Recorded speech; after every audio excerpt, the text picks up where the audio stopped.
Natsumi, gawin natin ito mamaya o yung towel method. Ano yun? Basta. Towel Tuturo ko method? sa'yo mamaya, tuturo. Mga anak, Sige. Oh. huwag muna kayo ipapakilala ko sa inyo, okay? Ito nga pala yung tita Amber ninyo. Dito muna siya makikitira sa atin ng ilang mga araw, okay? Ayusin ko na kasi yung papeles nito eh. Iwan na ako dito sa Pilipinas. Kapa? Sino siya? At bakit titira siya dito? Hello. Ako nga pala si Amber. Sorry dito muna ako mag-i-stay sa inyo. Just only for 1 week lang. Isang linggo lang naman. Pa, wala ba siyang ibang mapupuntahan? Wenzel, Natsumi, matagal ko ng kaibigan ng tita Amber ninyo. Noong mga panahong nagipit ako, siya yung tumulong sa akin. Ngayon naman na siya yung nangangailangan, tutulungan ko siya.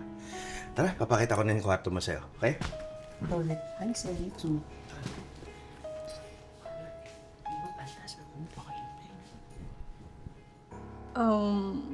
Wenzel, bakit may bakla dito sa bahay natin?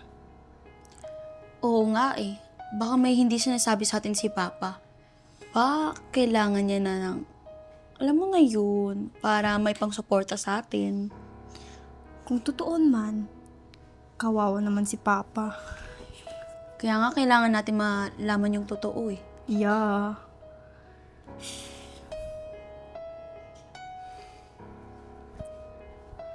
Uy, Wenzel, hindi mo ba napapansin? Si Papa at si Amber parang sobrang close nila. Like, super close. At kanina nakita ko din, si Amber hinawakan yung kamay ni Papa habang nag-uusap sila. Be! Nakita ko nga rin kanina eh, parang ang saya-saya nila. Parang hindi lang magkaibigan. Baka hindi lang natin alam.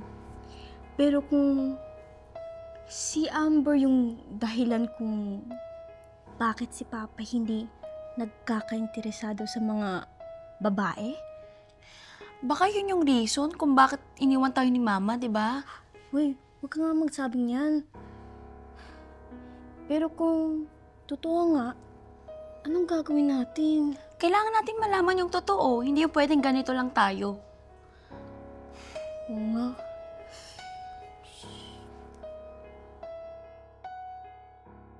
Alam mo, nice yung content ng mga crazy ones, no? Hindi lang nice. Alam bang every day may bago silang nilalabas. Oo. Ganun na gusto ko yun si Dave tsaka si Jane. Sabi Yan. kasi magagaling talaga sila eh. Totoo. Lalo yung cute ng Amber. Oo, di ba? Sabi sa'yo eh. Amber, paano niyo po nakilala si Papa po?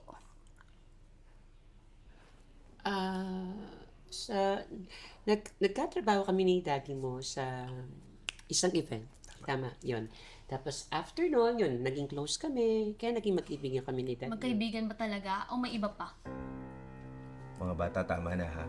Hindi ko nagugustuhan yung tono ninyo, yung tumbok ng mga pagtatanong ninyo. Tama na yan. Pero pa, kung nahihirapan ka na, sabihin nyo na lang po sa amin. Kasi hindi naman kailangan gawin nyo naman po sa amin lang palagi. Tama si Natsumi pa. Nakakahiya. Huwag naman sana umabot sa ganito. Teka lang. Saglit lang. Kung tama yung pagkakaintindi ko sa inyong dalawa, ang nasa isip nyo ba kaya nandito yung tita Amber ninyo kasi nangangailangan ako ng pera?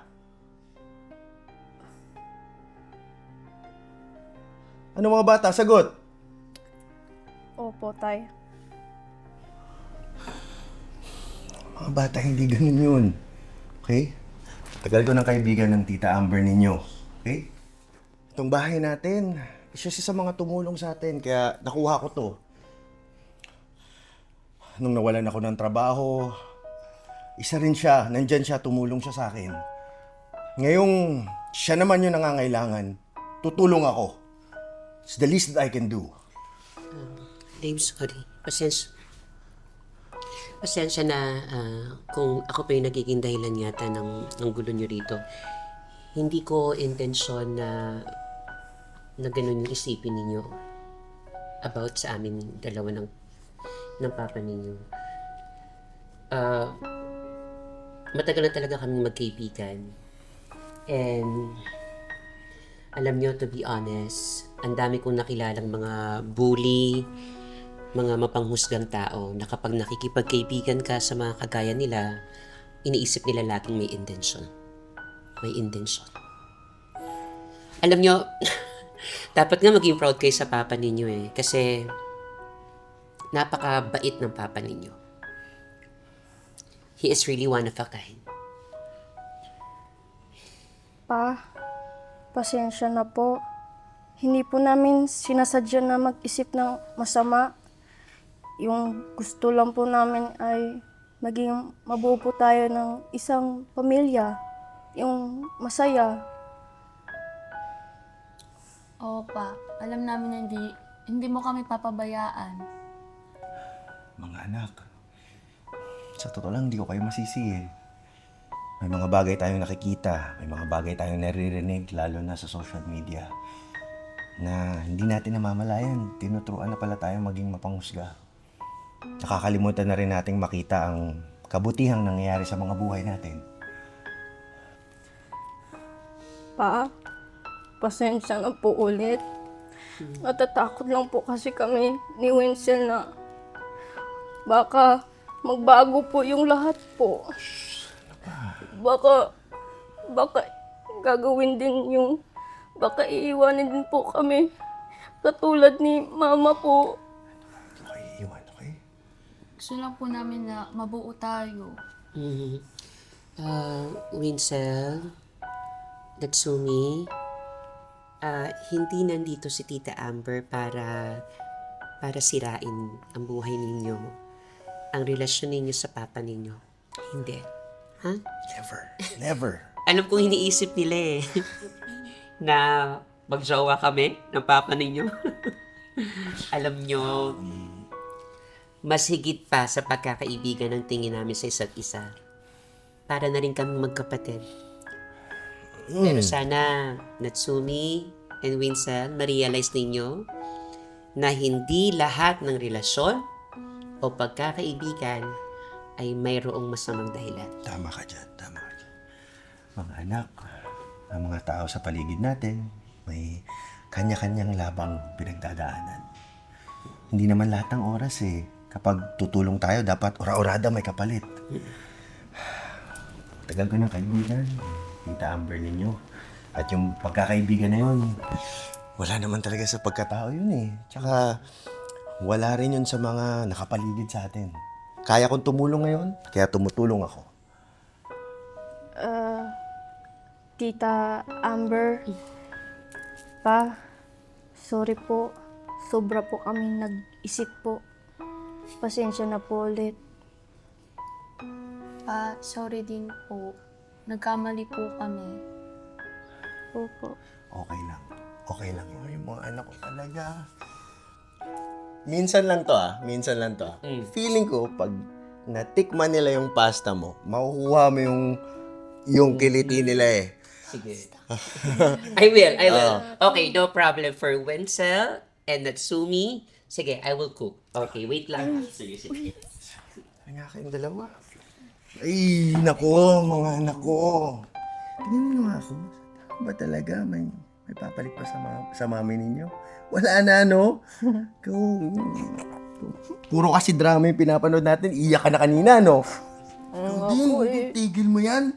Si Papa eh. Ano? Siyempre, natakot lang kami. Alam mo, huwag kang matakot, namin. okay? Huwag kang matakot. Namana mo yung dimple ng tatay mo.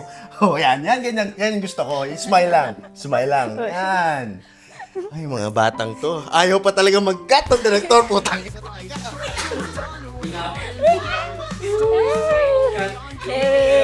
It's a wrap! Yeah! It's a wrap! Every place we see brings more joy to our memory. Upload and share, let the fun unfold. With the crazy ones, life never gets old. We dance it all night under moonlight skies. The crazy ones keep it alive, no surprise. From travel, food, stories unfold. With the crazy ones, life never gets old. Hands in the air, feeling the beat. Every flaw, every shot, it's all so sweet.